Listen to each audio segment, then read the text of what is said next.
Zwa u ṱaha vhulwadze ha COVID-19 ndi zwone zwo ṋaṋisaho u shaya ha mishumo. Sa izwi vhunzhi ha vhaswa vhe vhone vhane vha khou kwamea nga u shaya ha mishumo, muvhuso mbo ḓi thoma fulo ḽa ofisi ya President ḽa u sikela vhaswa mishumo. Vha muvhuso vha ri luṱa lwa u thoma lwa fulo iḽi lwo sia hu tshi sikwa mishumo i hovhelaho zwigidi zwa maḓana mana.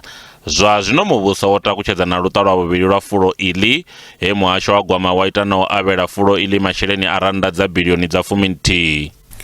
Phase 2 of this stimulus will also support demand-led training as a new approach to skills development that links training to young people directly to jobs that are available. Finally, the stimulus will support the recruitment of 35,000 young people as part of a revitalized National Youth Service. Naho fulo iḽi ḽi na khonadzeo dza u alusa ikonomi na u sika miṅwe mishumo minzhi, vha muvhuso vha na fulufhelo uri zwithu zwi ḓo thoma u vhuyelela mugwalani musi vha nḓowetshumo ya private vha tshi simesa u bindudza kha ḽino na u thola vhadzulapo. It is important for us to note that employment recovery must ultimately be driven by growth in the private sector.